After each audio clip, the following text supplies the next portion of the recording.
ഇയാൾ ഇവിടെ വന്ന് താമസിച്ച് വെള്ളമടിക്കാൻ താമസിക്കുമ്പോൾ സർക്കാരിൻ്റെ ചെലവിൽ പോയി ഉറങ്ങാതെ ഇയാൾക്ക് അവർക്ക് കാവലിരിക്കേണ്ട ഒരു ഗതികേട് വന്നുകൊണ്ട് എന്താണ് സാറേ ഇത്? എന്ത് സീനിയർ പോലീസ് ഓഫീസറാണ് എന്നോട് ചോദിച്ചത്. രാഹുൽ മാങ്കൂട്ടത്തിൽ തീർന്നു, ഇനി നീയില്ല. അദ്ദേഹത്തിൻ്റെ ശത്രുപക്ഷത്തുള്ളവരും കൂടെ ഉള്ളവരും പറയുന്ന കാര്യമാണ്. കോൺഗ്രസ്സിലെ ഇപ്പോഴത്തെ ഈ ധാർമ്മികത ഉയർത്തിപ്പിടിച്ചുകൊണ്ട് മൊറയിൽ ഉയർത്തിപ്പിടിച്ചുകൊണ്ട് കോൺഗ്രസ്സുകാർ നടത്തുമ്പോൾ കോൺഗ്രസ്സുകാരും ശുദ്ധന്മാരാണെന്ന് ഞാൻ പറഞ്ഞില്ല.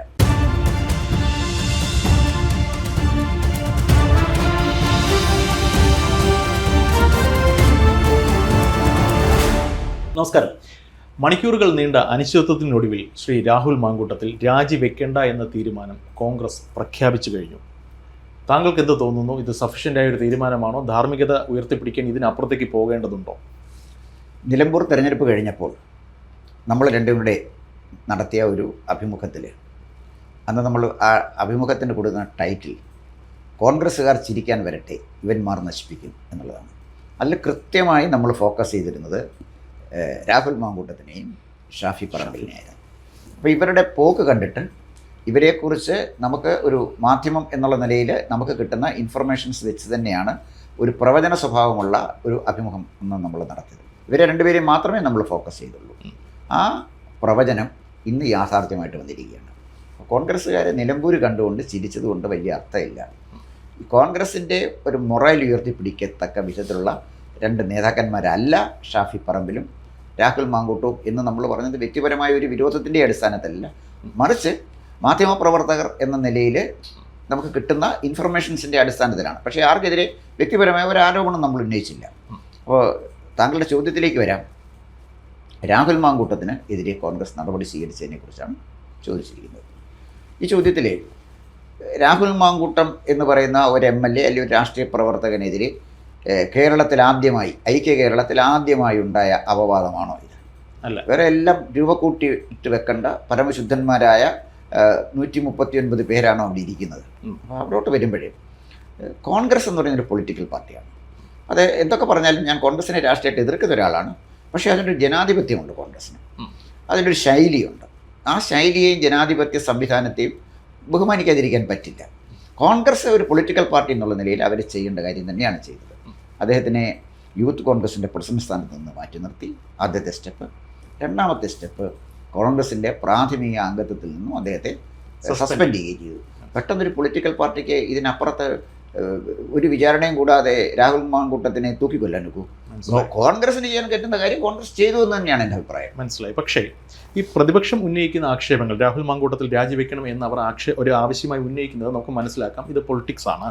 പക്ഷേ കഴിഞ്ഞ ദിവസത്തെ കോൺഗ്രസ് നേതാക്കന്മാരുടെ, എസ്പെഷ്യലി വനിതാ നേതാക്കന്മാരുടെ സ്റ്റേറ്റ്മെൻറ്റ്സ് പരിശോധിക്കുമ്പോൾ ഇനി ഒരു നിമിഷം പോലും അദ്ദേഹം പൊതുപ്രവർത്തകനായി തുടരാൻ പാടില്ല, എൻ്റെ പാർട്ടി യുക്തമായ തീരുമാനമെടുക്കുമെന്നാണ് എൻ്റെ വിശ്വാസം എന്നൊരു പ്രമുഖ വനിതാ നേതാവ് ചാനലുകളിൽ വന്ന് പരസ്യമായി പറയുന്നു. അതോടുകൂടി എല്ലാവരും വിലയിരുത്തി രാഹുൽ മാങ്കൂട്ടത്തിൽ രാജിവെച്ചൊഴിയും, ഇതോടുകൂടി അദ്ദേഹത്തിൻ്റെ പൊളിറ്റിക്കൽ കരിയർ തന്നെ ഇല്ലാതായി എന്നൊക്കെയാണ് കഴിഞ്ഞ ദിവസങ്ങളിൽ വന്ന വിലയിരുത്തൽ.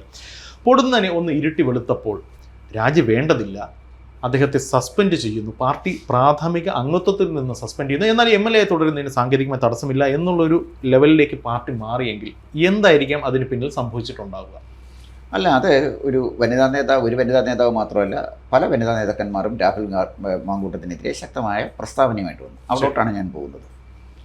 ഇത്തരം ഒരു സംഭവം CPM-ലാണ് ഉണ്ടായിരുന്നതെങ്കിൽ ഏതെങ്കിലും വനിതാ നേതാവ് സംസാരിക്കാൻ തയ്യാറാകുമായിരുന്നു. CPM-ന് ഇതൊക്കെ പറയാനുള്ള ധാർമ്മികമായ അവകാശമുണ്ടോ? കാരണം തീവ്രത അളക്കുന്ന മെഷീനുള്ള ആളുകളാണ് അവിടെ ഉള്ളത്. എത്രയോ പേർക്കെതിരെ ആരോപണം വന്നിട്ടുണ്ട്. ഒരു വനിതാ നേതാവിന് ഈ കാണിക്കുന്ന ശരിയല്ല എന്ന് പറയാനുള്ള ആർജവം ഉണ്ടായിട്ടുണ്ട്. അവിടെയാണ് ഞാൻ കോൺഗ്രസിനെ വ്യത്യസ്തമായൊരു പാർട്ടിയായിട്ട് കാണുന്നത്. ഞാൻ ആവർത്തിച്ച് പറയട്ടെ, കോൺഗ്രസിൻ്റെ രാഷ്ട്രീയം അല്ല ഇവിടെ പറയുന്നത്. ഒരു പൊളിറ്റിക്കൽ പാർട്ടി എന്നുള്ള നിലയിൽ കോൺഗ്രസ് ഉയർത്തിപ്പിടിക്കുന്ന രാഷ്ട്രീയ ധാർമ്മികത, അതിനെ നമുക്ക് അവഗണിക്കാൻ പറ്റില്ല. ആ രാഹുൽ മാങ്കൂട്ടം രാജിവെക്കണമെന്ന് പറഞ്ഞ് പ്രസ്താവന ഇറക്കിയ വനിതാ നേതാക്കളും യൂത്ത് കോൺഗ്രസ് നേതാക്കളും VM സുധീരനെ പോലുള്ള മുതിർന്ന കോൺഗ്രസ് നേതാക്കന്മാരെല്ലാം അഭിനന്ദനം അർഹിക്കുന്നു. ഒരു വിഷയം വന്നപ്പോൾ ഒരു പാർട്ടി ചെയ്യേണ്ട കാര്യമാണ്, അതവരുടെ കടമയാണ്, കർത്തവ്യമാണ്. കേരളത്തിൽ CPM-നെ പോലൊരു പാർട്ടിക്ക് അവകാശപ്പെടാൻ കഴിയാത്ത ഒരു പാരമ്പര്യമാണ് കോൺഗ്രസ് ഇവിടെ സൃഷ്ടിച്ചിരിക്കുന്നത്. അതുകൊണ്ട് ആ നിലപാടിനോട് എനിക്ക് വളരെ വളരെ യോജിപ്പാണുള്ളത്. താങ്കളിപ്പോൾ പറഞ്ഞതിൽ ഈ തീവ്രത അളക്കുന്ന ഒരു യന്ത്രത്തെക്കുറിച്ചും അതേക്കുറിച്ചൊരു പരാമർശം ഉണ്ടായി. ആ സാഹചര്യത്തിൽ ഞാൻ ഓർക്കുകയാണ്, കഴിഞ്ഞ ദിവസം ചാനൽ നൽകിയ ഒരു ബൈറ്റിൽ നമ്മുടെ ശ്രീമതി ടീച്ചർ, പഴയ ആരോഗ്യമന്ത്രി, മന്ത്രിയാണ് ഈ പറയുന്ന തീവ്രതയുമായി ബന്ധപ്പെട്ട വിവാദ വിഷയത്തിൽ ഒരു അന്വേഷണ കമ്മീഷൻ അംഗമായി പ്രവർത്തിച്ചത്. കഴിഞ്ഞ ദിവസം ശ്രീമതി ടീച്ചർ പറയുന്നു അങ്ങനെയൊന്നും ഉണ്ടായിട്ടില്ല, അങ്ങനെ ഒരു പരാമർശം പോലും ഞാൻ നടത്തിയിട്ടില്ല എന്നൊക്കെ അവർ പറയുകയുണ്ടായി. ഈ രാഹുൽ മാങ്കൂട്ടത്തിൽ വിഷയത്തിൽ വരുമ്പോൾ നമ്മുടെ പാർട്ടിയിൽ തീവ്രത ഇളക്കുന്ന കാര്യമൊന്നും ഉണ്ടായിട്ടില്ല എന്നവർ പറയുന്നു. താങ്കൾക്ക് എന്ത് തോന്നുന്നു? താങ്കൾ ശ്രദ്ധിച്ചിട്ടുണ്ടാവും ആ സ്റ്റേറ്റ്മെൻറ്റ്. തീർച്ചയായിട്ടും ഞാൻ ശ്രദ്ധിച്ചിട്ടുണ്ട്. നമ്മുടെ നേതാക്കന്മാരോട് എനിക്ക് സഹതാപമാണ് തോന്നുന്നത്.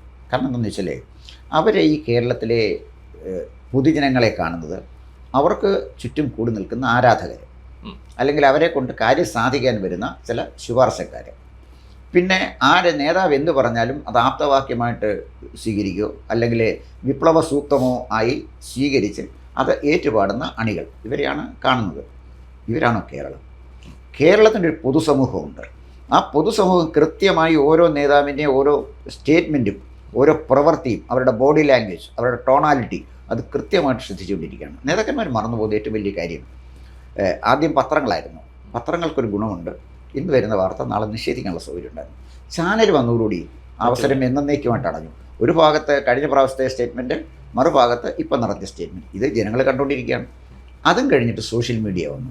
സോഷ്യൽ മീഡിയ വന്നപ്പോൾ പത്രങ്ങളും അതുപോലെ തന്നെ ചാനലുകളും വന്നപ്പോൾ കുറച്ചുകൂടെ ബുദ്ധിമുട്ട് കൂടിയെങ്കിലും പിന്നുണ്ടായിരുന്ന സൗകര്യം ഈ പത്ര മുതലാളിയെയും പത്രപ്രവർത്തകരെയും വിലക്കെടുത്താൽ മതി. കേരളത്തിൽ വിലക്കെടുക്കാൻ കഴിയാത്ത വളരെ ചുരുക്കം പത്രപ്രവർത്തകരേ ഉള്ളൂ. എല്ലാ മുതലാളിമാരെയും വിലക്കെടുക്കാം, ഏത് പത്ര മുതലാളിയെയും വിലക്കെടുക്കാം. പക്ഷേ പത്രപ്രവർത്തകർ അന്തസ്സ് പാലിക്കുന്ന കുറച്ച് ആളുകളുണ്ട്. അപ്പോൾ ഞാൻ പറഞ്ഞു വന്നത് അതിനുള്ള അവസരവും ഇപ്പോൾ അവസാനിച്ചിരിക്കുകയാണ്. സോഷ്യൽ മീഡിയയുടെ ശക്തമായ കടന്നുകയറ്റം വന്നു.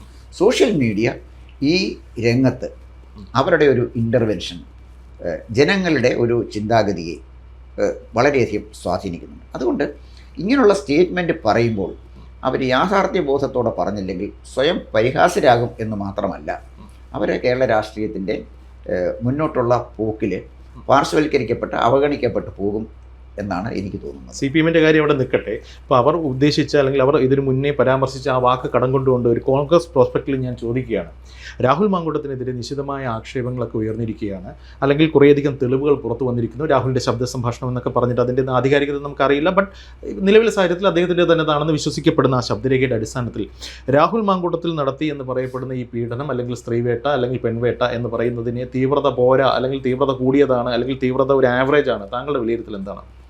അല്ല, രാഹുൽ മാങ്കൂട്ടത്തിലെ സംശയിക്കേണ്ട കാര്യമില്ല. പ്രഥമ ദൃഷ്ടിയ കുറ്റം ചെയ്തു എന്നാണ് ഒരു വ്യക്തി എന്നുള്ള നിലയിൽ, സാമൂഹ്യ പ്രവർത്തകൻ എന്നുള്ള നിലയിൽ എനിക്ക് തോന്നുന്നത്. തീവ്രതയുള്ള പീഡനമാണ് നടത്തിയത്. തീർച്ചയായിട്ടും തീവ്രതയുള്ള പീഡനം തന്നെയാണ് നടത്തിയിരിക്കുന്നത് എന്ന് ആ ശബ്ദ സന്ദേശം കേട്ടാൽ അത് അദ്ദേഹം നിശ്ചയിച്ചില്ലല്ലോ. അദ്ദേഹം ഏതോ ഒരാളുമായിട്ട് നടത്തിയ ഒരു ശബ്ദ സന്ദേശം അത് അദ്ദേഹത്തിൻ്റെതല്ല എന്ന് പറഞ്ഞിട്ടില്ല.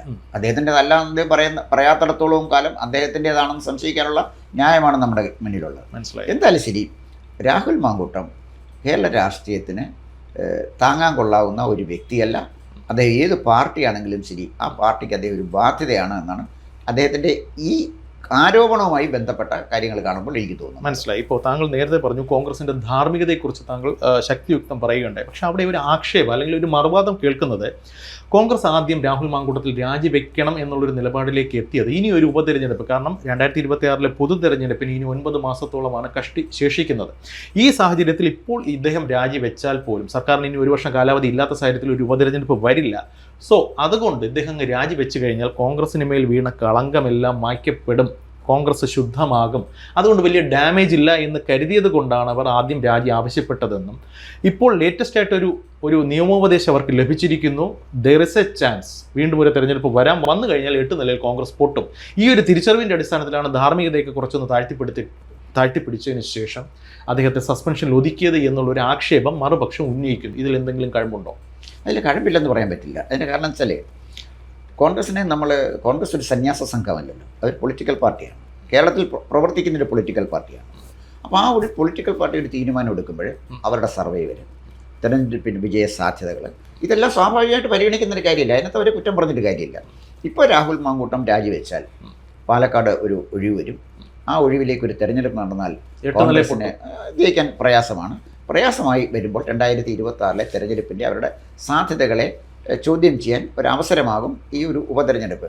ഒരുപക്ഷേ BJP ഭരിക്കുന്നുണ്ട്, വളരെ പെട്ടെന്ന് അവർ തെരഞ്ഞെടുപ്പിന് പ്രഖ്യാപിക്കാനും സാധ്യതയുണ്ട്. അപ്പം ഞാൻ പറഞ്ഞു വന്നത്, കോൺഗ്രസ് അങ്ങനെ തീരുമാനമെടുത്തതിൻ്റെ മോറൽ എന്തായാലും ശരി, അതിൻ്റെ ധാർമ്മിക വശം എന്തായാലും ശരി, പൊളിറ്റിക്കലായിട്ട് അവർക്ക് എടുക്കാൻ കഴിയുന്നൊരു തീരുമാനം അതാണ്. ഞാനതാണ് പറഞ്ഞത്, ഒരു സന്യാസ സംഘമല്ല രാഷ്ട്രീയക്കാരാണെന്ന് പറഞ്ഞിട്ട് അപ്പോൾ അവർ തീരുമാനം എടുത്തതിനകത്ത് തെറ്റുണ്ടെന്ന് എനിക്ക് തോന്നുന്നില്ല. പിന്നെ താങ്കൾ ചോദിച്ചൊരു കാര്യം, കോൺഗ്രസ്സിലെ ഇപ്പോഴത്തെ ഈ ധാർമ്മികത ഉയർത്തിപ്പിടിച്ചുകൊണ്ട് മൊറയിൽ ഉയർത്തിപ്പിടിച്ചുകൊണ്ട് കോൺഗ്രസ്സുകാർ നടത്തുമ്പോൾ കോൺഗ്രസ്സുകാരും ശുദ്ധന്മാരാണെന്ന് ഞാൻ പറഞ്ഞില്ല.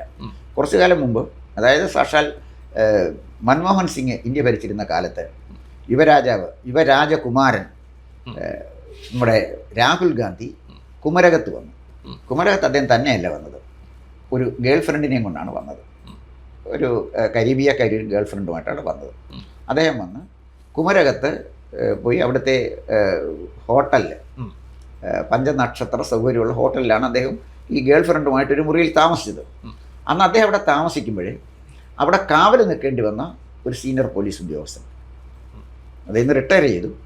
ആ ഉദ്യോഗസ്ഥൻ എന്നോട് ദുഃഖത്തോടെ പറഞ്ഞു, സാറേ, ഈ ചെറുപ്പക്കാരന് എവിടുന്നോ ഒരു മതാമ്യമായിട്ട് ഇത് നമ്മൾ ഇതുവരെയുള്ള നിയമ രീതി അനുസരിച്ച് ഒരു സ്ത്രീയും പുരുഷനുമായിട്ട് അവിടെ വരികയാണെങ്കിൽ അവിഹിതമാണ് എന്നാണ്. ഇപ്പം അതിൻ്റെ പിന്നീട് മാറി ഡെഫിനേഷൻ മാറിയിട്ടുണ്ട്.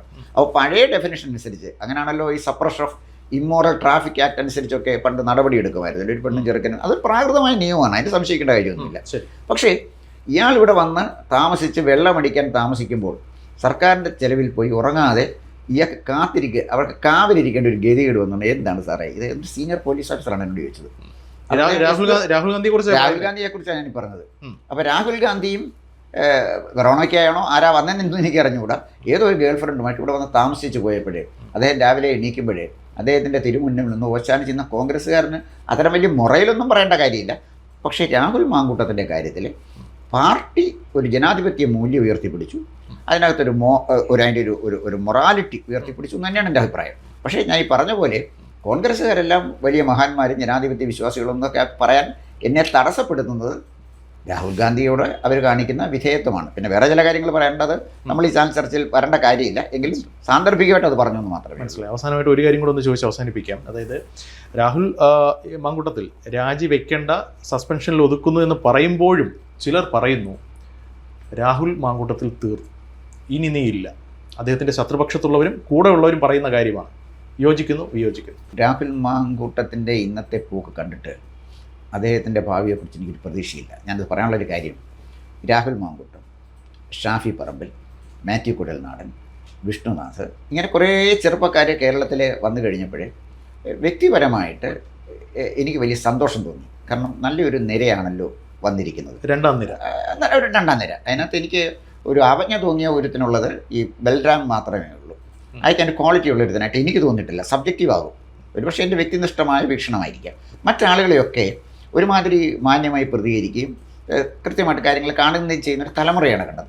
ആ തലമുറയിൽ വന്ന ഒരാൾ ഒരു പ്രാവശ്യം കൂടെ പാലക്കാട് നിന്ന് ജയിക്കാൻ അദ്ദേഹത്തിന് കഴിഞ്ഞിരുന്നുവെങ്കിൽ 2026 കോൺഗ്രസ് ഒരു ഗവൺമെൻറ് ഉണ്ടാക്കിയാൽ തീർച്ചയായിട്ടും അദ്ദേഹം മന്ത്രിയായി ഇനിയമായിരുന്നു. മന്ത്രിയായതുകൊണ്ട് വലിയ മഹാകാര്യം എന്നല്ല പറഞ്ഞാൽ അതിനുള്ള അവസരം ഉണ്ടായിരുന്നു. ഇത്ര വലിയൊരു അവസരം ഇത്ര വേഗം തുറന്നു കിട്ടിയ ഒരു യുവ നേതാവ് കോൺഗ്രസ്സിലെ അപൂർവമാണ്. ഇല്ലയെന്ന് പറയുന്നില്ല, ഉണ്ടായിരുന്നു. ഞാൻ പറഞ്ഞ അപൂർവമാണെന്ന് ഞാൻ പറഞ്ഞതിൻ്റെ കാര്യം അതാണ്. എന്തായാലും ശരി, രാഹുൽ മാങ്കൂട്ടത്തിൻ്റെ രാഷ്ട്രീയ ഭാവി ഇവിടെ അസ്തമിക്കുന്ന ലക്ഷണങ്ങളാണ് കാണുന്നത്. സാഹചര്യ തെളിവുകൾ അദ്ദേഹത്തിന് എതിരാണ്.